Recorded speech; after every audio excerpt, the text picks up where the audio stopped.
Alright, y'all, welcome back to another rankings video. This time we got the offensive tackles, and this is a very, very good offensive tackle group. This class is deep, man.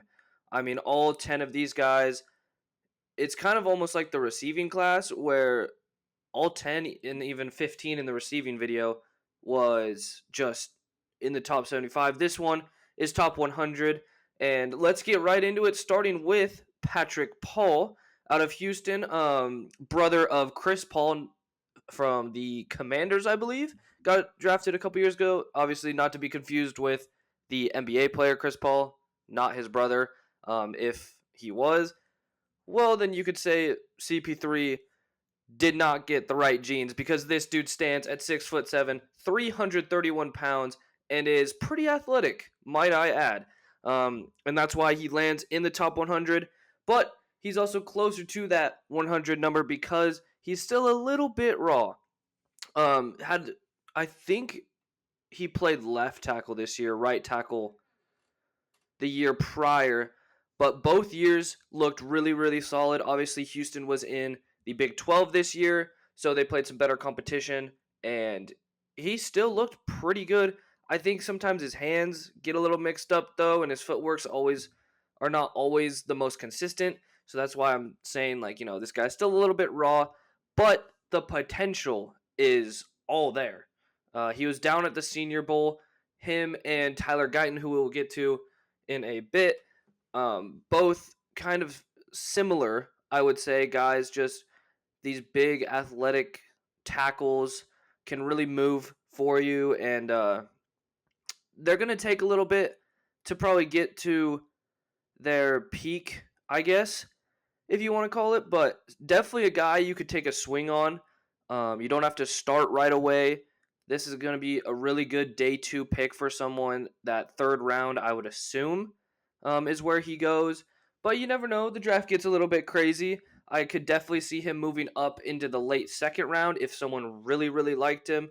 So someone to definitely keep your eye on, Patrick Paul out of Houston. Kingsley Suamataia, I believe is how you say, out of BYU. A lot of people think he's going to be quite the versatile piece, but at 6'5", 326, I think he should stick right at offensive tackle, where he's been playing for BYU. Some people think he might be able to kick inside. Maybe. We will see. But another just athletic guy. This offensive tackle class is huge, might I add. I don't think anyone on here is under 6'5". I mean, that's what you want, but all these guys are just massive, it seems like, and they can move as if they're these super athletic guards. It's crazy. Suamataia, though, he's had some really, really productive years for BYU, and I won't lie to you guys. I'm not gonna sit here and act like I know every little thing about scouting offensive linemen, because I don't. It's definitely one of my weaker things. So this is probably gonna be one of the shorter videos that I do for the rankings. But you know what? I'm giving it my best go. But Suamataia, from what I saw, I do like his footwork. Even though sometimes it can be inconsistent, and maybe that's why he fell a little bit. But still a really good prospect. Top 75, you can see it there. Really, really productive at BYU. Obviously, they moved to the Big 12 as well, just like Houston did with Patrick Paul. And I think he was just as good, if not better, this year. He could have come out last year and been maybe a little bit higher just because that class was a little bit weaker for the tackles. Came back to BYU, had another really solid year, looked really, really good at the Senior Bowl. He was dominating guys in one-on-ones at times, and that's what he can be. I think that's what you're really hoping for when you draft a guy like this. I could definitely see him going. I have him as a top 75 projection. I could see him going higher than that, even early to mid second round. I think if someone really likes this dude, they are going to think that highly of him to where he could be closer to the first round than a lot of people think. At number 8, we have Tyler Guyton, and I know if you pay attention to Daniel Jeremiah, he is absolutely in love with this guy. And I remember the Senior Bowl coverage where they were just,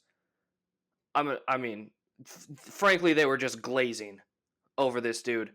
And I didn't really think that highly of him. And maybe that's just, they have guys like him have 25 years or more within this industry, and I'm just doing it for fun.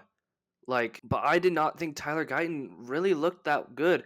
Former tight end, 6'8", 322, uber athletic, and I mean the physical testing didn't really show up at the combine either, but I'm not too worried about that because the film is still pretty good. Like, you can tell the dude was a former tight end. He moves so well. He's going to be a really good puller in the run game for like a zone running scheme, getting horizontal and then getting upfield as well to help block for your running back. This guy is going to do some special things in that department.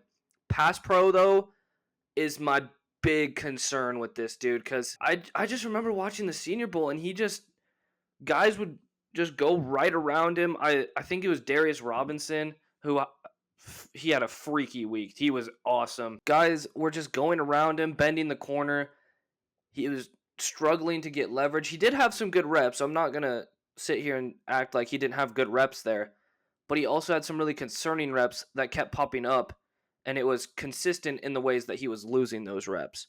So he's definitely a project guy. I understand why people are so high on him, but not like 20th on the big board. He's in the 50s for me, 50s or 60s. So I don't know. Tyler Guyton's an interesting one for me. Y'all let me know in the comments what you think of him because I know a lot of people in the draft community really, really like this guy, and I feel like I'm really low on him.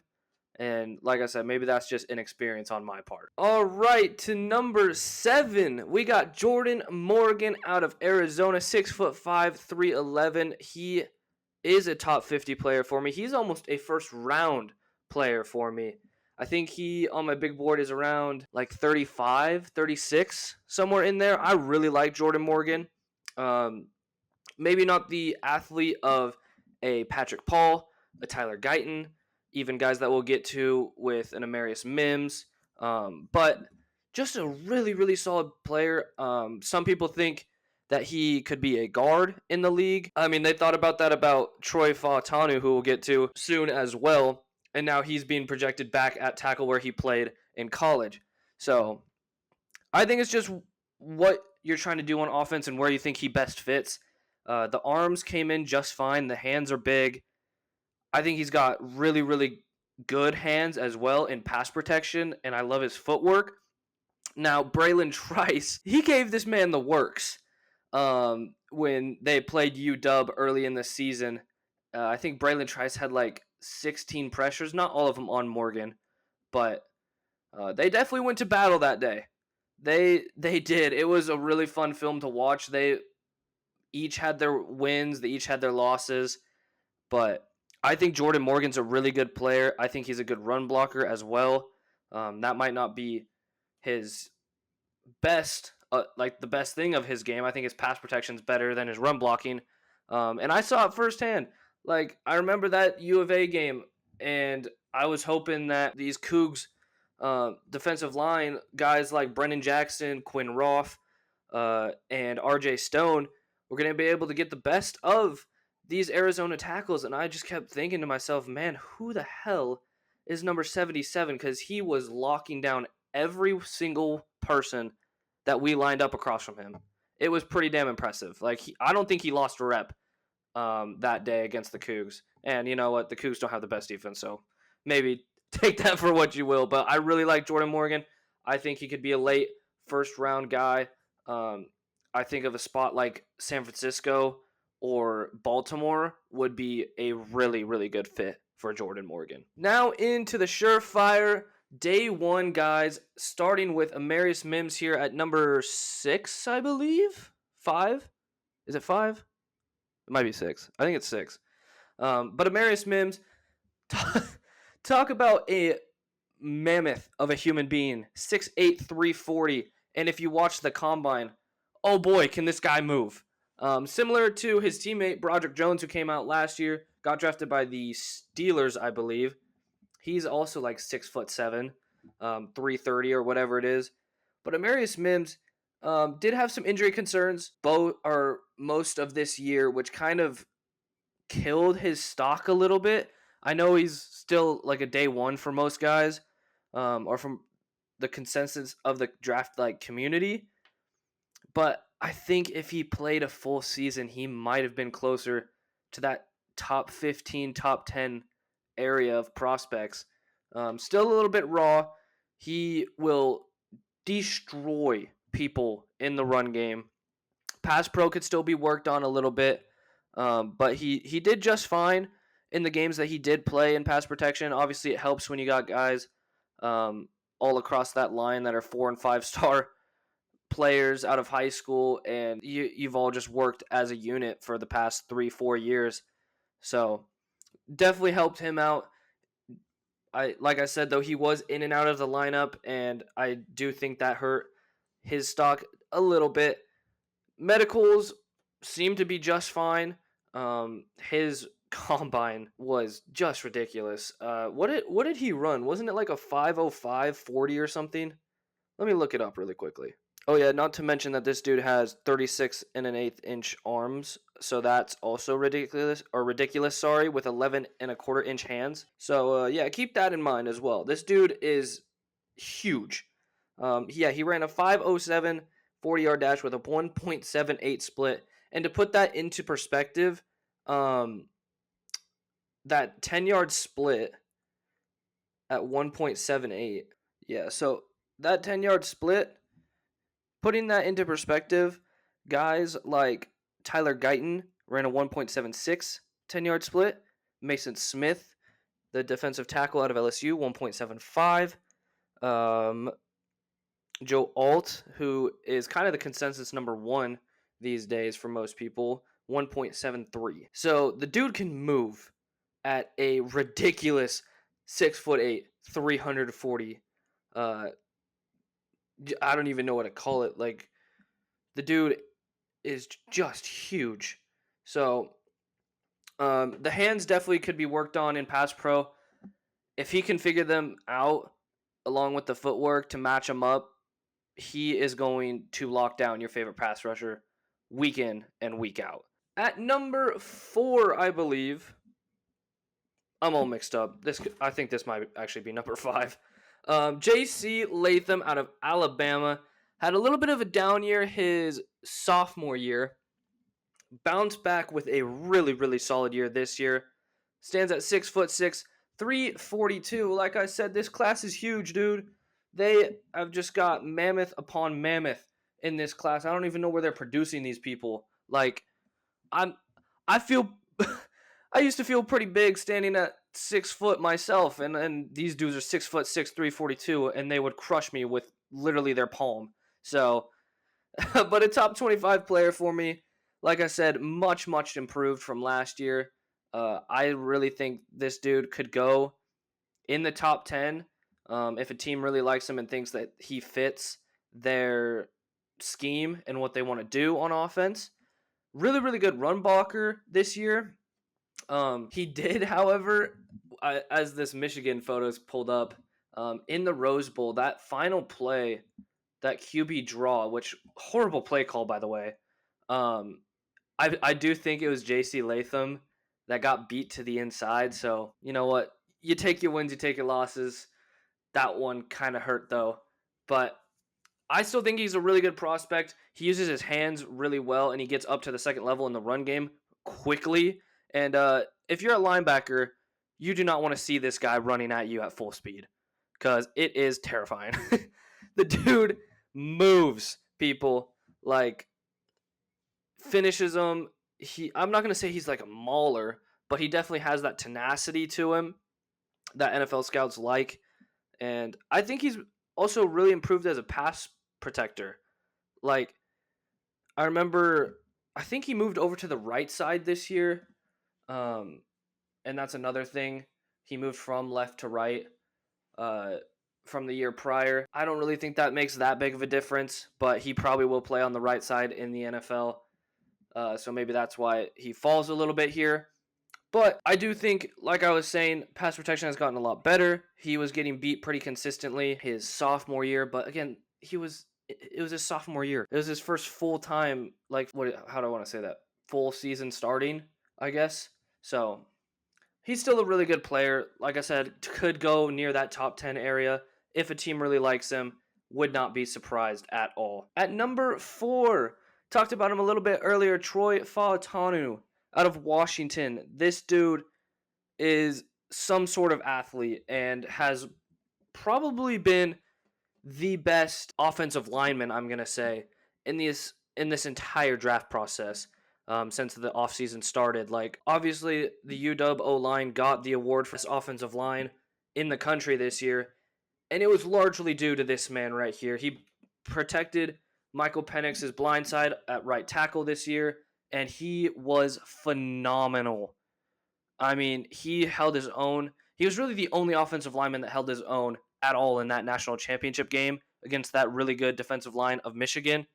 And I mean, I know he's 6'4", 317, but he plays bigger than his size, honestly. He can really anchor and just stop guys right in their tracks. He doesn't let guys get around the edge and bend around him that often. Really good with leverage and hands and pass protection. And you had to be in that UW offense. Like, they were throwing the ball 40, 50 times, it felt like, a game. So he's definitely one of the better pass protectors, in my opinion, in this class. Can be a really good run blocker for you. Now, do some people see him as a guard? I don't know. I don't know after the combine. I think a lot of people kind of switch their minds on that. I think some people definitely still see him as a guard only in the league, but a versatile option to say the least when drafting him. I could see him going near, if not in the top 10, to a team like the Bears at 9, or if they trade back out of the top 10, like, he could be a really good piece for them. I don't think Braxton Jones would stop you from drafting this guy. And you got rid of Cody Whitehair on the interior at center. Your interior of your offensive line isn't great anyways. Wouldn't be a bad idea if you're the Bears. You want to protect Caleb Williams, assuming that's where he goes. But Troy Fautanu, arguably the best pure offensive lineman in this class, but I don't think his ceiling is quite as high as some of these other guys ahead of him. At number 3, we got Fashanu. Olu Fashanu, standing at 6'6", 312. Maybe one of my favorite offensive linemen in this class. And I kind of think that's due to the fact that people have just kind of moved him down the board for no reason at all. I know the 8-inch hands that he came in with at the combine weren't people's favorites, but this dude is like one of the best, if not the best, pass protector in the class. Like, it's him and it's Fautanu, and then it's kind of the rest. Like, Joe Alt's up there as well. But Olu Fashanu, has been phenomenal for Penn State the last 3 years. I think he started, and he could have come out last year if I'm not mistaken. Came back to Penn State, probably to try and win a natty, I'm not going to lie, or at least get close to. And they had a good team, and a lot of it was due to him on offense. Like, if they didn't have him, Drew Aller would have been even more inaccurate than he already was. But like I said, one of the best pass protectors in the class. Run blocking, definitely not the best, but with his athleticism, Jesus, let's speak some English today. He could definitely get better in that department. He'll be able to, like, get out there and get up to the second level for you in the run game. It's just more of the technique that he needs to work on, keeping guys in front of him and just pancaking him, quite frankly. Play with a little more tenacity in the run game. I want to see a little more nastiness when he's blocking in the run game. Like, what I've kind of figured out is the NFL loves dudes that wants to just bury defensive linemen and linebackers 6 feet under and maybe even farther. Like, they want to see that nastiness, that drive to just damn near kill people to open up lanes for your running back. Like, that's what offensive linemen really just love. If they're running back 4 or 5 yard carries, and then you bust a 20-yarder and a 15 or a 30, like it's almost like they don't even have fatigue because they're just on an absolute high. And you don't see that a lot with Fashanu. Fashanu. Sorry. I'm so used to saying Fashanu, and then he said that it was Fashanu, so I got to get back with it. Got to get with the program here. Oh my god, I almost said it. Olu Fashanu is definitely a top 15 prospect. I don't care what people say. Like, yes, teams are going to have Taliese Fuaga or maybe a JC Latham over this guy. That's obviously tailored to their scheme, like offensive schemes and stuff and what they want to do on offense. But as a pure player, he is definitely a top 3 offensive tackle, in my opinion, in this class. At number 2 for me, we have Taliese Fuaga out of Oregon State. Another guy that I watched just kill Washington State players when they played this year. Obviously, that was one of the more fun games. Like, if you want to just watch a really fun game, go back and watch that entire, full game rewind of the Oregon State-Washington State. First of all, this dude will pop off your screen whenever Oregon State is running the ball, and he is a big, big reason why that play-action game was so effective for DJU and the Oregon State offense. Like, we were just talking about how Olu Fashanu isn't quite that mauler in the run game. This dude is the definition of a mauler. He's got that just nastiness, the tenacity, the drive to just bury defensive linemen and linebackers into the dirt. And then, he'll just, run right through you, get up to the linebackers, pop them, and then get up to those safeties. And then all of a sudden, Fenwick and Martinez are in the touchdown 50 yards later. There's a reason why Oregon State ran the ball to the right side so much. They had 2 really good tackles, but Fuaga definitely the better of the 2, and he genuinely pops off the screen during run plays. The dude is fun to watch. Pass pro, a little bit iffy at times. He did look really good, though, at the Senior Bowl. I'm pretty sure he was there. And even at the Combine, too. He had really good measurements and everything. You knew the testing would be just pretty good. The dude's an athlete. And at 6'6", 324, there's not a lot of people that are really going to brick wall this guy or gain leverage, I would say, in the run game. Big time frame, big time hands. Mauler. Yeah, it's the best way to describe Fuaga. It honestly is. And I think he's kind of become offensive tackle 2 for a lot of people. I could definitely see OT3 here with Fashanu or JC Latham above him. But regardless, he's going to go in the top 15 on draft night. And at number 1, of course, it is Joe Alt, top 10 projection, standing at 6'9", 321 pounds. This dude's playing the wrong sport. He's a decent athlete as well. He had one of the best 10-yard splits of any offensive lineman at 1.73. Just absurd the way that he can get up to top speed, get out in front of your running back, and just pummel people. Absolutely pummel people. Could definitely work on pass pro, but he's definitely there. I think day 1, this guy's a starter, and he shouldn't have a ton of problems. His play strength is really good.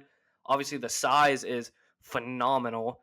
That's 99th percentile easily. There's not a lot of 6'9" dudes playing football, and there's a reason for that. Because usually they pick basketball. He is a freak, man. I would honestly be surprised unless the Chargers really like Malik Neighbors or Marvin Harrison Jr. falls to them if they don't go Joe Alt to really secure that offensive line, because I think Jim Harbaugh would absolutely crush over this dude. He would be in love with Joe Alt. And he probably already is, to be honest. He's probably trying to convince like his GM, like, yo, let me go get this guy, please. I'm gonna do something with him. And he would. So Joe Alt, he's been he fluttered with offensive tackle 2 early on in the season with Fashanu coming off a really good season last year and then didn't have as great of a season this year, so Alt jumped him. Alt just had a really good year though. Fautanu had his year, and then it was kind of Alt after that with these tackles, like especially with this class, I should say. Like they were production wise definitely in that upper echelon of the tackle class. So not much else to say about Joe Alt outside of he's a day one starter and he's going to do some great things for probably the next 10 to 15 years for whoever's team drafts him. But that'll be it for offensive tackle rankings. Let me know what your rankings are down below. Who's your favorite offensive lineman, or offensive tackle, I should say, in this class, because interior offensive lineman should be out very quickly after this video. But besides that, hope you all enjoyed. I know I'm not the greatest evaluator of offensive tackles, so don't get on me too much. But I do hope you enjoyed. Take it easy. I'll see you in the next one. Peace.